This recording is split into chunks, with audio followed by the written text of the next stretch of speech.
It's time now to dig deep.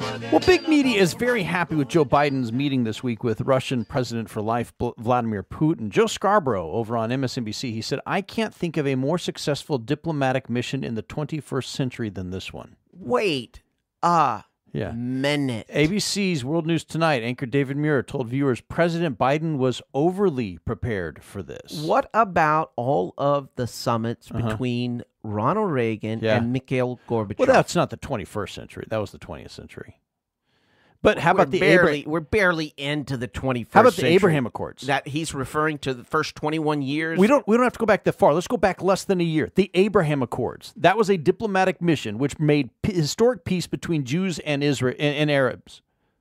Can you name something that's been more successful in the 21st century? I can't. And that was just a year ago. Joe Scarborough's obviously got short memory or Trump arrangements. Well, Biden came home empty-handed on this one. All right, so CNN Chief National Security Correspondent Jim Scuto, during their handshake, Biden looked in the eye of Putin with a smile, and Putin looked away. And see, all this has me scratching my head. I feel like I'm being gaslit once again by big media. Here's my honest question. Okay. What did we get out of the Russian summit? Zippo.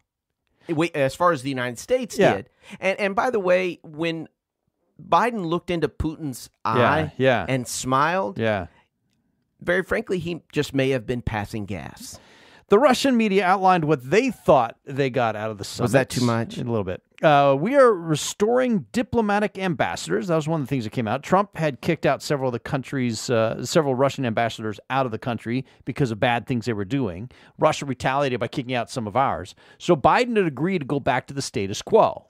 Now, that was clearly something Russia wanted, that Putin wanted, and the TASS news agency in Russia called it, quote, a major achievement for Putin. All right? So we're getting ambassadors back. That's not something we wanted. That was something Putin wanted. Okay, but this was not one of those 16 demands that Biden wrote down in a love letter to Putin saying, please don't do this to us. That's just about cyber attacks. He just wrote down, please don't attack these infrastructure things in the U.S. All right, so Biden also agreed to a 5-year extension of the new START treaty. That's the Strategic Arms Reduction Treaty, okay? It limits our development of nuclear weapons. Now, Trump wasn't going to agree to that because our biggest adversary, which is China, not Russia, is not part of that treaty. China gets to develop nuclear weapons that are more advanced than ours, but we don't get to try and improve our own arsenal because Biden shook Putin's hand and looked him in the eye really hard. How is that a win for America? It's not. Okay, Sputnik. It's not.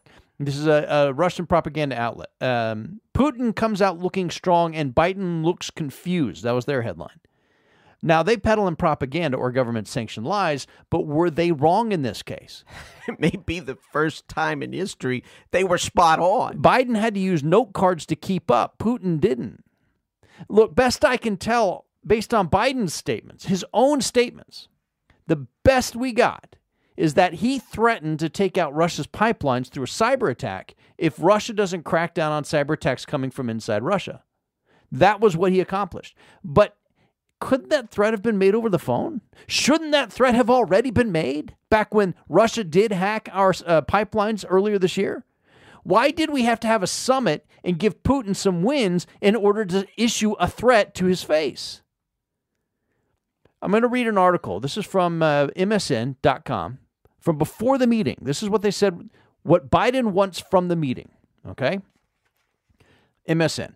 Biden and his aides have made clear that he will not follow in the footsteps of his recent predecessors by aiming to radically alter the U.S.'s ties to Russia.